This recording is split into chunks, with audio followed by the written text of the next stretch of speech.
இந்த வீடியோவில் வந்து நம்ம எதை பற்றி பகிர்ந்துக்கலாம் அப்படின்னா, கால் முளைத்த கதைகள் எஸ் ராமகிருஷ்ணன் அவர்கள் வந்து எழுதியது.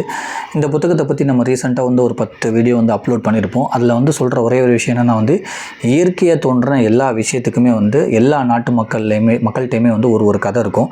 அவங்க வந்து அந்த கதையை வந்து நம்புகிறாங்க. அதே கதையை வந்து அவங்க அடுத்த சந்ததியருக்கு வந்து அதை வந்து அந்த கதையை வந்து சொல்லிக்கிட்டே இருக்காங்க. இப்போ நமக்கு வந்து நெருப்பு எப்படி தோன்றுச்சு அப்படின்னா, நம்ம ஒரு கதை சொல்லுவோம், சிக்கிமுக்கி கலை உரசினாங்க நெருப்பு வந்துச்சுன்னு. ஆனால் இதே கதையை வந்து வேறு நாட்டில் சொல்ல மாட்டாங்க. அவங்களுக்கு ஒரு கதை இருக்கும். அந்த மாதிரி வந்து சூரியன் எப்படி உருவாச்சு, நட்சத்திரங்கள் வந்து எப்படி உருவாச்சு, காக்கா வந்து ஏன் கருப்பாக இருக்குது அப்படின்றத கொண்டு வந்து உலகத்தில் வந்து நிறையா பழங்குடி மக்கள் ஒரு கதையை நம்புகிறாங்க. அந்த உலகத்தில் உள்ள எல்லா கதைகளையுமே தொகுத்து இந்த புத்தகத்தில் போட்டிருப்பாங்க. அதுதான் இந்த புத்தகத்தோட ஒரு சிறப்பு. கால் முளைத்த கதைகள் எஸ் ராமகிருஷ்ணன் அவர்கள் வந்து எழுதியது. ஸோ நம்ம ஒரு வீடியோலையுமே வந்து 2 கதைகளை பார்த்துக்கிட்டு இருக்கோம். இந்த வீடியோலையுமே வந்து ஒரு 2 கதைகளை பார்க்க போகிறோம். ஒன்று வந்து குதிரையில் வந்து மனுஷங்க ஏன் சவாரி செய்கிறாங்க, அது ஒரு கதை. அதை வந்து சோட்டா நாகபுரி பழங்கதை, அந்த சோட்டா நாகபுரி மக்கள் நம்புகிறாங்க.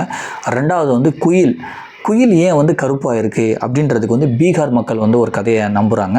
ஸோ இந்த 2 விஷயத்தை தான் வந்து நம்ம இந்த வீடியோவில் வந்து பார்க்க போகிறோம். ஃபஸ்ட்டு வந்து குதிரையில் மனிதன் ஏன் சவாரி செய்கிறான். கடவுள் மனிதனை உருவாக்கும் முன்பாக 18 மாதங்கள் மிகவும் கடுமையாக முயன்று குதிரையை உருவாக்கினார். குதிரைகளும் ஏராளமாக பெருகின. அவை தங்கள் இஷ்டம் போல சுற்றி அலைந்தன. கடவுள் குதிரைக்கு துணையாக மனிதனை உருவாக்க முயன்றார். ஸோ கடவுள் வந்து 18 மாதம் கஷ்டப்பட்டு அந்த குதிரையை வந்து உருவாக்கிட்டாராம். நிறைய குதிரைகள் வந்து பெருகிடுச்சான். அது பாட்டுக்கு இஷ்டத்துக்கு சுற்றிக்கிட்டு இருந்துச்சான்.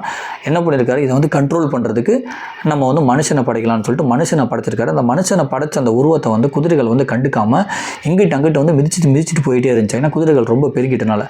அப்போ ரொம்ப கோபமாக என்ன பண்ணார், மனுஷங்களை படைச்சிட்டு மனுஷங்க இனிமேல் வந்து குதிரையில் தான் சவாரி செய்யணும். ஸோ இந்த குதிரைகளோட திமிரை அடக்கிறதுக்காக மனுஷங்க அது மேலே ஏறி சவாரி செய்யணும். ஏன்னா நான் படைச்ச மனுஷங்க உருவத்தை வந்து இது வந்து அழிச்சிட்டு போயிடுச்சு இல்லை. ஸோ அப்படின்ட்டு இருக்கிறதுக்காக மனுஷங்க வந்து அதை ஏறி சவாரி செஞ்சு அதை வந்து ஒரு கட்டுப்படுத்தணும். அதனால தான் வந்து மனுஷங்களை படைச்சாராம். அதனால தான் வந்து குதிரை மேலே வந்து மனுஷங்க சவாரி செய்கிறாங்களாம். குதிரை வந்து இப்படி ஒரு வேலையை பண்ணிட்டனால, மனுஷ உருவத்தை வந்து மிதிச்சிட்டு போயிட்டனால, அதனால தான் குதிரையை அடக்கணுன்றதுக்காக தான் வந்து மனுஷங்களை படித்து மனுஷங்களை அது மேலே வந்து சவாரி செய்ய வச்சாங்க. அப்போ தான் குதிரை கண்ட்ரோலுக்கு வரும் அப்படின்னு இதை வந்து சோட்டா நாகபுரி மக்கள் நம்புகிறாங்களாம். கடவுள் குதிரைக்கு துணையாக மனிதனை உருவாக்க முயன்றார். அவர் மனிதனை செய்யும் போது அந்த உருவத்தின் மீது குதிரை பலமுறை நடந்து சென்றும் உதைத்தும் அந்த மண் உருவை நாசம் செய்தது. இந்த குதிரையின் கர்வத்தை அடக்குவதற்காகவே அவர் மனிதனை படைத்ததும் அவனை குதிரையின் மீது ஏறி அதை அடக்கியாளும் வழியை சொல்லி அனுப்பினார். அன்று முதல் மனிதன் குதிரையை தன் இஷ்டம் போல வசமாக்கி அதன் மீது ஏறி போய்கொண்டே இருக்கிறான். இதனால தான் வந்து குதிரையை வந்து அடிமையாகி நம்ம வந்து சவாரி செஞ்சுக்கிட்டு இருக்கோமா. ஸோ அதை வந்து சோட்டா நாகபுரி அவங்க வந்து நம்புகிறாங்களா இந்த கதையை. அப்புறம் குயில் ஏன் கருப்பாக இருக்குது அப்படின்றதுக்கு வந்து ஒரு கதை. பீகாரில் முன்னொரு காலத்தில் உலகில் உள்ள பறவை இனங்கள், விலங்குகள் எதற்கும் நிறம் என்று கிடையாது. எல்லா பறவைகளும் ஒன்று போலவே இருந்தன. அதன் குரலை வைத்தே அது என்ன இனத்தைச் சேர்ந்தது என அடையாளம் காண வேண்டியிருந்தது. சில பறவைகளின் குரல்கள் ஒன்று போல இருந்ததால் கடவுளுக்கு குழப்பமானது. இதனால் ஒரு நாள் கடவுள் பறவைகளுக்கும் விலங்குகளுக்கும் தனித்தனியான நிறங்கள் வழங்கிட தன்னை வந்து பார்க்கும்படி செய்தி சொல்லி அனுப்பினார். இதுக்கு முன்னாடி வந்து விலங்கு பறவைகள்லாம் வந்து எல்லாம் ஒரே நேரத்தில் தான் இருந்துச்சான். அதோட சவுண்டை வச்சு தான் வந்து சொல்லுவாங்களே. இப்போ சிங்கர்னா வந்து அது ஒரு சவுண்ட் இருக்குது, புலினா வந்து அதுக்கு ஒரு சவுண்ட் இருக்குது, பறவைகளுக்குன்னு சொல்லி அதுக்கு ஒரு சவுண்ட் இருக்குது. இதை வச்சு தான் வந்து அது அந்த பறவைன்னு சொல்லி சொல்லுவாங்களாம். ஒரு டயத்தில் விலங்குகள்கிட்ட வந்து எந்த பிரச்சனையுமே வரலையாம்.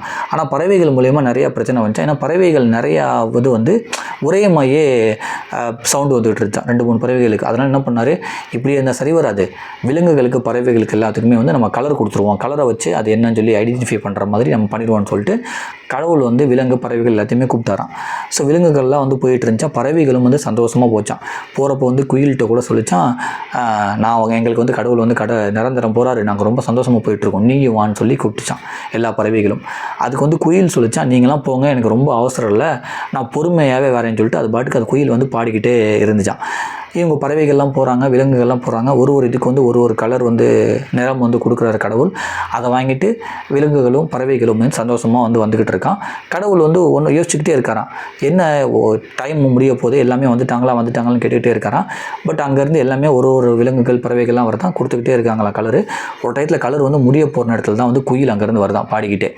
பார்த்தா கடவுள் வந்து ரொம்ப கோச்சிக்கிட்டாரான், நான் உன்னை எப்போ வர சொன்னேன், நீ எப்போ சாயங்காலம் வந்திருக்க, இப்போ இருட்டாயிடுச்சு, அது மாதிரி வந்து நான் கலர் கொடுத்துட்ருக்கேன் எல்லாமே எல்லாமே வாங்கிட்டு போயிட்டாங்க. என்கிட்ட இப்போ வந்து உனக்கு கொடுக்கறதுக்கு வந்து எந்த கலருமே இல்லை, நீ தான் லேட்டாக வந்திருக்கன்னு சொல்லிட்டு அந்த இருட்டு ஆல்மோஸ்ட் இருட்டு ஆகிடுச்சான். எனக்கு காலையிலேருந்து கொடுத்துட்ருப்பாரன் கடவுள். இருட்டானோடனே வந்து அந்த இருட்டிலேருந்து கொஞ்சம் எடுத்து குயில் மேலே வந்து போட்டாங்களாம். அதுதான் வந்து குயில் வந்து கருப்பாக இருக்கான். ஆகா, நமக்கு வந்து நல்ல கலர் கிடைக்காம போயிடுச்சு, நம்ம சீக்கிரமாக போயிருந்தா அந்த நல்ல கலர் நம்மளும் வாங்கியிருக்கலாமே சொல்லி ரொம்ப சோகத்தில் அப்பையிலேருந்து வந்து பாடிக்கிட்டே இருந்துச்சு. அதனால தான் குயில் வந்து இன்னுமே சோகத்தில் பாடிக்கிட்டே இருக்கான். அதனால தான் குயில் வந்து கருப்பாகவும் இருக்கான். இந்த கதையை வந்து பீகாரில் நம்புகிறாங்களாம். குயில் வந்து ஏன் கருப்பாயிடுச்சுன்றதுக்கு வந்து கடவுள் வந்து இருட்டிலேருந்து அந்த நிறத்தை கொடுத்துட்டாரு, அது சீக்கிரம் வந்து கடவுள்கிட்ட வந்து கலர் வாங்கலை, லேட்டாக வந்தனால அப்படின்றத நம்புகிறாங்களாம். இதனால் ஒரு நாள் கடவுள் பறவைகளுக்கும் விலங்குகளுக்கும் தனித்தனியான நிறங்கள் வழங்கிட தன்னை வந்து பார்க்கும்படி செய்தி சொல்லி அனுப்பினார். பறவைகள் தங்களுக்கென தனியாக ஒரு நிறம் கிடைக்கப் போகும் சந்தோஷத்தில் வேகமாக பறந்து போயின. பறவைகள் கடவுளை பார்க்க போகும்போது குயிலை கண்டு தங்களுடன் வரும்படி கூப்பிட்டன. குயிலோ தனக்கு அவசரமில்லை என பாடிக்கொண்டே இருந்தது. கடவுளிடம் முதலில் மயில் போனது. அதற்கு நீல நிறமும், குருவிக்கு சாம்பல் நிறமும், சிட்டுக்குருவிகளுக்கு தேன் நிறமும் தந்தார். இப்படியே தன்னிடம் வந்த பறவைகள் விலங்குகள் அனைத்துக்கும் கடவுள் நிறம் கொடுத்து கொண்டே இருந்தார். இதற்குள் சாயங்காலம் வந்துவிட்டது. பறவைகள் தங்களுக்கு கொடுக்கப்பட்ட நிறங்களை வாங்கி கொண்டு திரும்பிக் கொண்டே இருந்தன சந்தோஷத்துடன். அப்போதுதான் குயில் புறப்பட்டு கடவுளை பார்க்க கடைசி ஆளாக போனது. அவரிடம் இருந்த வர்ணங்கள் எல்லாம் தீர்ந்து போய்விடவே அவர் குயிலை கோபித்து கொண்டார். அப்போது இருட்டத் துவங்கியது. எங்கும் இருள் பரவியது. கடவுள் கொஞ்சம் இருளின் கருப்பை கைகளில் எடுத்து குயில் மேல் தடவி இனிமேல் உன்னிறம் இதுதான் போ என அனுப்பினார். மற்ற பறவைகள் போல தனக்கு அழகான வர்ணம் கிடைக்காத குயில் அன்று முதல் கவலையாக தனிமையில் பாடிக்கொண்டே இருக்கிறதுன்னு சொல்லிட்டு குயில் வந்து ஏன் கருப்பாக இருக்குது அப்படின்றதுக்கு வந்து இந்த கதையை வந்து பீகாரில் நம்புகிறாங்களாம். ஸோ இந்த 2 கதையை தான் வந்து நம்ம இந்த வீடியோவில் வந்து பார்க்க வந்தோம். அடுத்த கதை என்னன்னு சொல்லிட்டு அதையுமே நம்ம சொல்லிடலாம்.